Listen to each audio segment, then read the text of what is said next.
ओम नमः शिवाय। मैं हूं एस्ट्रोलॉजर के एम सिन्हा और मैं अपने इस यूट्यूब चैनल पर आप सभी का हार्दिक स्वागत करता हूं। कल 4 दिसंबर और सूर्य ग्रहण भी लग रहा है। इस पर मैंने कल ही वीडियो पोस्ट किया था वो, और उम्मीद है कि आप सभी लोगों ने देखा होगा उसमें क्या उपाय करना है।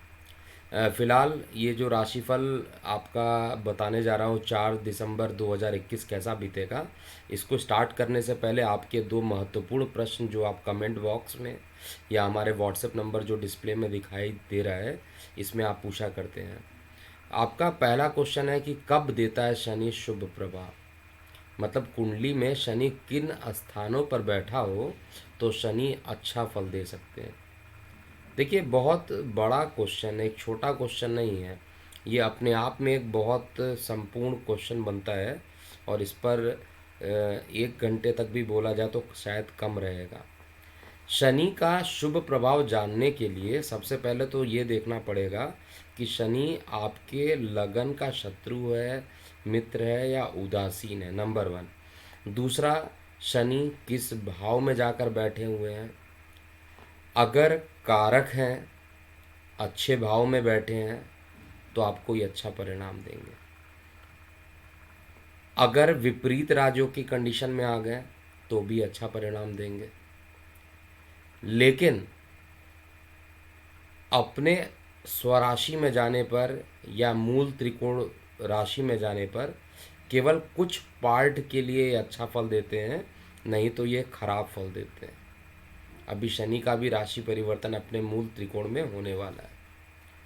शनि को अगर समझना हो तो आप ये समझ सकते हैं, शनि देवता जो होते हैं मेहनत ज़्यादा कराते हैं।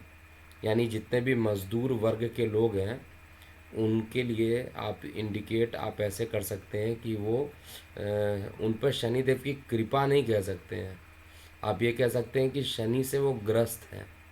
कृपा अगर वर्ड कह देते हैं तो आदमी कहाँ से कहाँ पे पहुँच जाता है। यहाँ पर कृपा वर्ड के जगह पे कहेंगे शनि से ये ग्रस्त हैं, और शनि से ग्रस्त होने के कारण इनको मेहनत करना पड़ेगा, और मेहनत करने के बाद ब्रह्म ज्ञान की प्राप्ति होगी।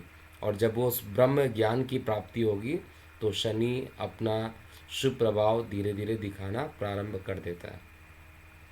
तो एक बड़ा टॉपिक है, लेकिन रफली ये समझ लीजिए कि ये जब तक विपरीत राज्यों की कंडीशन हो गया या अच्छे जगह पर बैठा हो कुंडली के, और पापी ग्रह तो 6 8 12 में जनरली अच्छा फल देते हैं ये।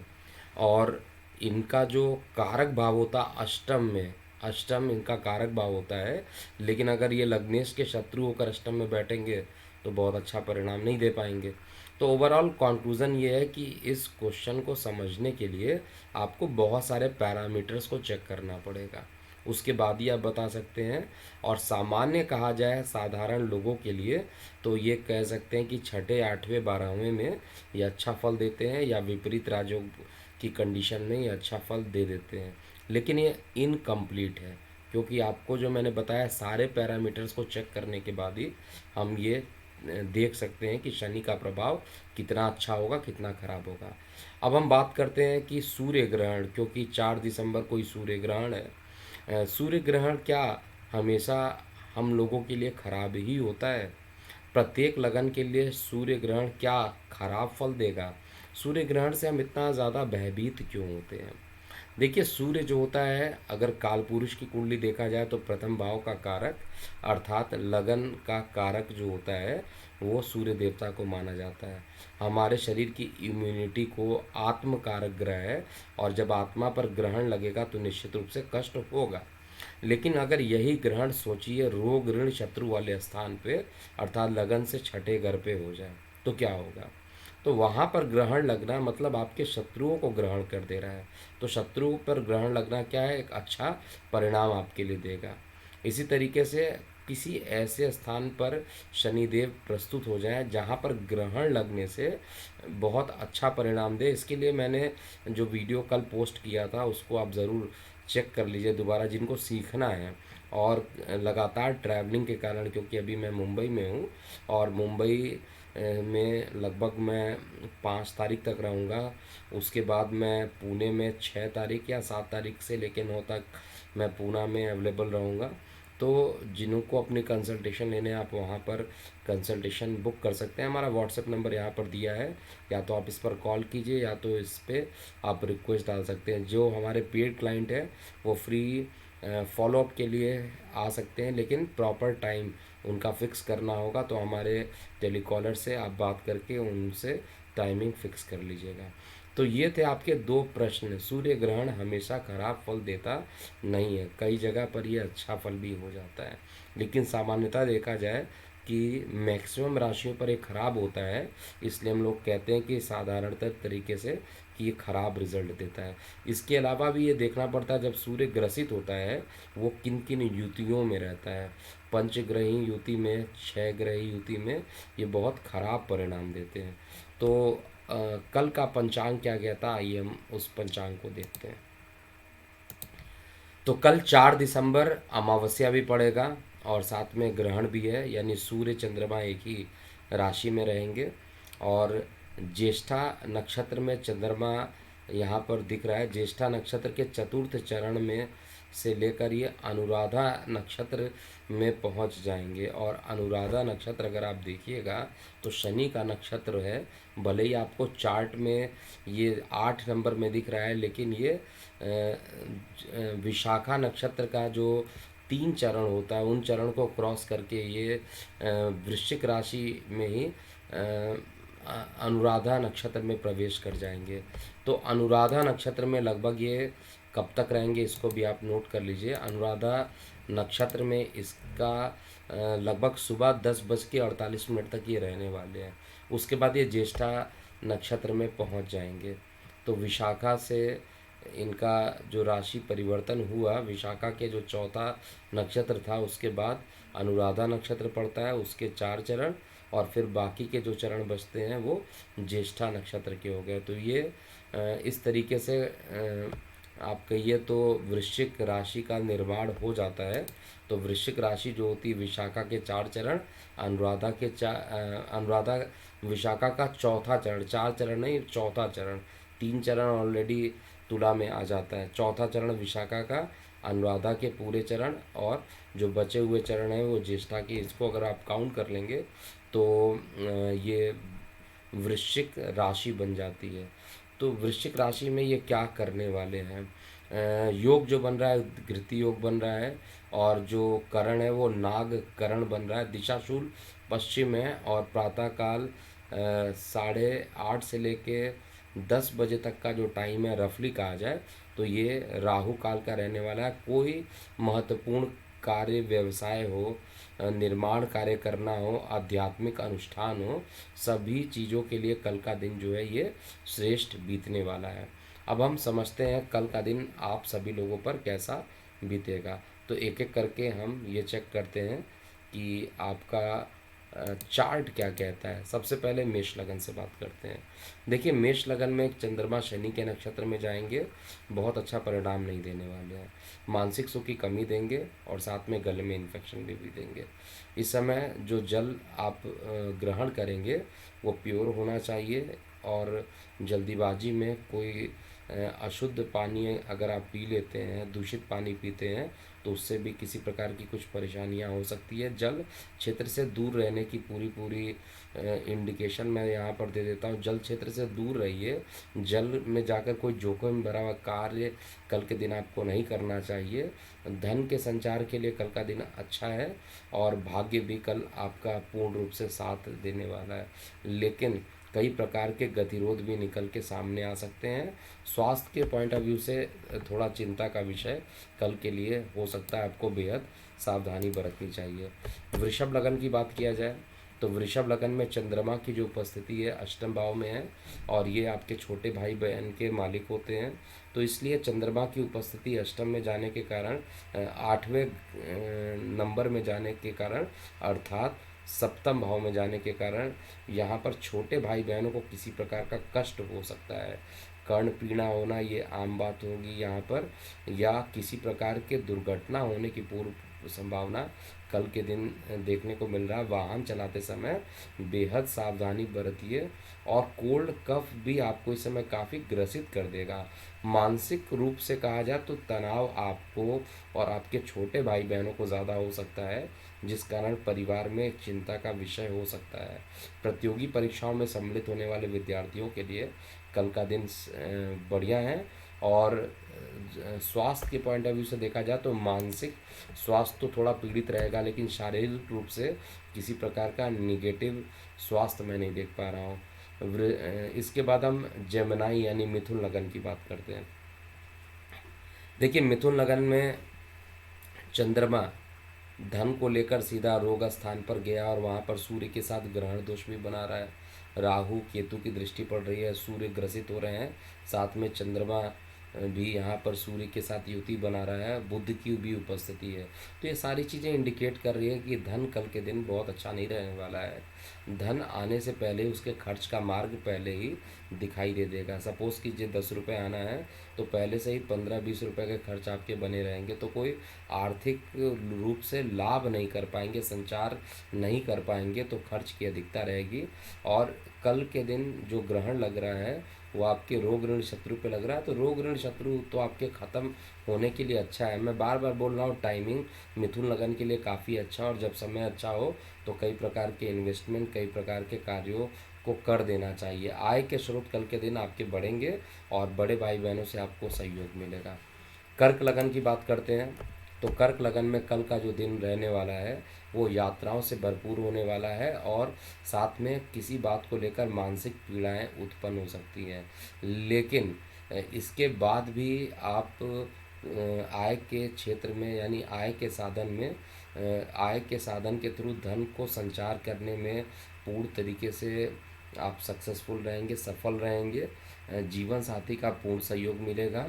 और साथ में जो आपके ऊपर कोर्ट कचहरी के मुकदमे चल रहे थे वो अब ख़त्म होते हुए मैं देख पा रहा हूँ, और हर तरीके से शुभ समय जल्द ही कर्क लगन वाले जातकों का भी आने वाला है। थोड़ा सा अभी भी परेशानी है, क्योंकि केतु, सूर्य, चंद्रमा और शुक्र ये सभी की उपस्थिति पंचम में बैठने के कारण थोड़ा सा मानसिक रूप से परेशान कर सकता है। इस समय जंक फूड खाने से बचना चाहिए, क्योंकि उधर संबंधित कुछ पीड़ाएं हो सकती हैं। ओवरऑल कल का दिन यात्राओं और थकावट में बीतने वाला है। सिंह लगन की बात किया जाए तो सिंह लगन में चंद्रमा की जो उपस्थिति है वो आपके चतुर्थ स्थान पे, और ग्रहण भी यहीं पे लगने वाला है। तो निश्चित रूप से आप ये मान के चलिए कि विदेशों से अगर कोई कॉन्ट्रैक्ट आपको मिलने वाले थे, ऑनलाइन कोई डील होने वाला था, तो वो कैंसिल हो सकता है कल के दिन। इसके अलावा किसी प्रकार के नए निवेश करने से कल के दिन बचना चाहिए। विशेष रूप से अगर वो निवेश भूमि, वाहन या मकान के लिए हो रहा हो तो उसमें निवेश करने से आपको बचना चाहिए। मेहनत अभी भी आपकी बढ़ेगी और भाग्य का साथ मिलेगा, लेकिन एक फ़ायदा ज़रूर यहाँ पर होगा, शेयर सट्टा लॉटरी से आप लाभान्वित रहेंगे। कन्या लगन की बात किया जाए तो कन्या लगन में कल का जो दिन रहने वाला है वो काफ़ी मिश्रित परिणाम देगा। एक तरफ जहाँ छोटे भाई बहनों से मतभेद की स्थिति होगी, वहीं दूसरी तरफ धार्मिक यात्राओं के भी योग बनेंगे। भाग्य का साथ मिलेगा, शेयर सट्टा से लाभान्वित होंगे, लेकिन जिनके लीवर फैटी हैं उनके लिए थोड़ी परेशानियां कल के दिन बढ़ सकती हैं। एक यहाँ पर जो कार्य व्यवसाय को लेकर किसी प्रकार के गुप्त शत्रुओं का हावी हो जाना आपको मानसिक रूप से परेशान कर सकता है। इस समय बुद्ध का बीज मंत्र आपको करना चाहिए। तुला लगन की बात किया जाए तो तुला लगन में कल का जो दिन रहने वाला है वो धन के अर्जन के लिए थोड़ा कठिनाई वाला हो सकता है। कार्य व्यवसाय में किसी से वाद विवाद होने की संभावना हो सकती है, और जल क्षेत्र में जल दुर्घटना होने के योग भी यहाँ बन रहे हैं। लेकिन माता के स्वास्थ्य में रिकवरी बहुत तेज़ी से देखने को मिलेगी, और साथ में छोटे भाई बहनों का इस समय पूर्ण रूप से सहयोग आपको मिलेगा। इस समय पोलाइट होकर अगर बात करते हैं तो बहुत सारी नकारात्मक चीज़ें आप ख़त्म कर देंगे, और कल के दिन आपको शुक्र का बीज मंत्र करना चाहिए। वृश्चिक लगन की बात किया जाए तो वृश्चिक लगन में कल का दिन जो रहने वाला है औसत से अच्छा रहने वाला है। एक तरफ जहाँ पर अस्पतालों के चक्कर चल रहे थे वो चक्कर अब धीरे धीरे कम हो सकते हैं।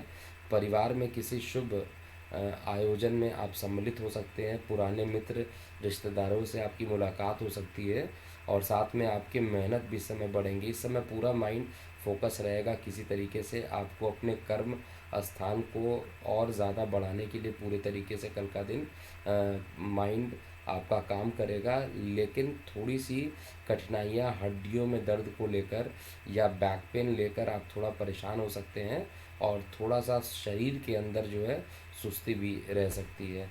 तो कल के दिन को शुभ करने के लिए आप अगर पुरुष हैं तो निश्चित रूप से हनुमान चालीसा, स्त्री हैं तो गणेश जी की आराधना आपको करनी चाहिए। धनु लगन की बात करते हैं। देखिए, धनु लगन के लिए कल का दिन बहुत अच्छा नहीं होने वाला है। हालांकि ग्रहण तो लग रहा है, लेकिन चंद्रमा की जो उपस्थिति बन रही है वो अष्टम का मालिक होकर खुद द्वादश में जा रहा है। तो जो लोग विदेश में जा रहे हैं उनके लिए थोड़ा कठिनाई वाला समय हो सकता है। जो देश में रहते हैं, अपने घर के आसपास रहते हैं, उनके लिए बहुत ज़्यादा दिक्कत नहीं है। जो मतलब स्वदेश में अपने ही देश में रहते हैं उनके लिए बहुत विशेष घबराने वाली बात नहीं है। लेकिन जो विदेश रहते हैं और धनु लगन के लिए, उनके लिए अकस्मात गुप्त शत्रु कार्य क्षेत्र में आकर बाधाएं उत्पन्न करने की कोशिश करेंगे। शत्रु आप पर हावी होने की पूरी तरीके से कोशिश करेंगे। और यहाँ पर एक ही स्ट्रेटजी आपको अपनानी चाहिए यहाँ पर, कि किसी से भी बात करना हो तो आराम से सोच समझ के बातों को करने से बड़ी समस्याओं को आप हल कर पाएंगे। अगर आप इस समय एग्रेसिव हो जाएंगे तो फिर आपकी परेशानी बढ़ेगी, क्योंकि भाग्य का सहयोग कल के दिन आपको नहीं मिलेगा और शेयर सट्टा में भी नुकसान होने की संभावना दिख रही है। इसके अलावा मकर लगन की बात किया जाए तो मकर लगन वाले जातकों के लिए कल के दिन प्रेम प्रसंग में किसी प्रकार का वाद विवाद हो जाना, और जिनके जो जीवन साथी के साथ कहा जाए जो सहयोग मिल रहा था वो सहयोग कल नहीं मिलते हुए दिखाई देगा।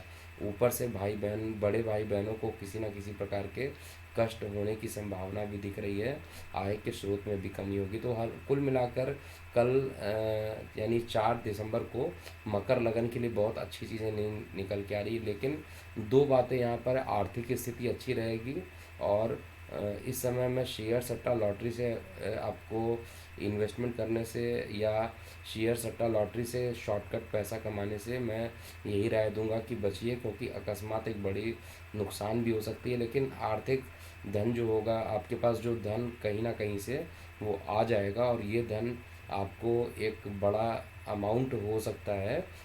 ये लोन के लिए जो लोग अप्लाई करना चाहते हैं उनके लिए कल लोन के सैंक्शन लेटर के आने की भी संभावना यहाँ पर दिख रही है, या डायरेक्टली इनडायरेक्टली किसी प्रकार से धन आते हुए दिख रहा है। कुंभ लगन की बात किया जाए तो कुंभ लगन में एक तो स्थान जहाँ पर आप काम करते हैं, कर्म स्थान पर वाद विवाद होने की संभावनाएं हैं, और साथ में हड्डियों में दर्द आपकी बढ़ सकती है। माता के शरीर में दर्द बहुत ज़्यादा बढ़ जाए जिसके कारण आपको मानसिक तनाव या कोई चिंता का विषय अकस्मात दिख जाए, ऐसा चेक कर पा रहा हूँ। लेकिन आय के साधन में वृद्धि होगी, भाग्य का साथ मिलेगा। और इस समय जो लोग कुंभ लगन के हैं और उनको हार्ट से संबंधित कुछ परेशानियां हैं, उनको विशेष ये ध्यान देना चाहिए, क्योंकि ये ग्रहण जो पड़ रहा है वो आपके हार्ट के लिए भी बहुत अच्छा नहीं है। अंतिम लगन की बात किया जाए अर्थात मीन लगन के लिए, तो मीन लगन के लिए कल का दिन पिता के लिए काफ़ी कष्टप्रद हो सकता है, नंबर वन। दूसरा, स्थान परिवर्तन के योग जैसा बता रहा हूँ अभी भी उसी तरीके से ये चीज़ें चल रही हैं। लेकिन विद्यार्थी वर्गों के लिए किसी प्रतियोगी परीक्षाओं में सफलता मिलता हुआ मैं चेक कर पा रहा हूँ। जो लोग गवर्नमेंट जॉब के लिए ट्राई कर रहे हैं और कल उसका रिज़ल्ट आने वाला है, तो बहुत प्रॉबिलिटी है कि वो रिज़ल्ट आपके पक्ष में आ जाए। लेकिन स्थान परिवर्तन होने के कारण घर से ज़्यादा दूर रहने के लिए या ट्रैवलिंग होने की संभावना बढ़ सकती है। और एक प्रकार से कहा जाए कि ट्रैवलिंग तो बढ़ेगी और साथ में अस्पतालों के खर्च पर या दवाइयों के खर्च पर कुछ ना कुछ आपको किसी न किसी प्रकार का एक्सपेंसेस अभी बढ़ने वाला है। तो ये था पूरा मेष से लेकर मीन लगन वाले जातकों का 4 दिसंबर कैसा बीतेगा। अभी के लिए इतना ही। मैं हूँ एस्ट्रोलॉजर के सिन्हा, और जाते जाते एक बार पुनः बता दूँ कि मैं मुंबई में 2 से 5 तक अवेलेबल हूँ, और इसके बाद 7 तारीख से लेके 9 तारीख तक मैं पुणे में अवेलेबल हूँ। और हमारे व्हाट्सएप नंबर पे अगर आपको अपॉइंटमेंट चाहिए तो कॉल करके हमारे टेलीकॉलर और हमारी टीम से आपको बात कर लेना चाहिए। जो हमारे एग्जिस्टिंग क्लाइंट है वो फ्री फॉलोअप के लिए हमारी टीम से तुरंत बात करें। ओम नमः शिवाय।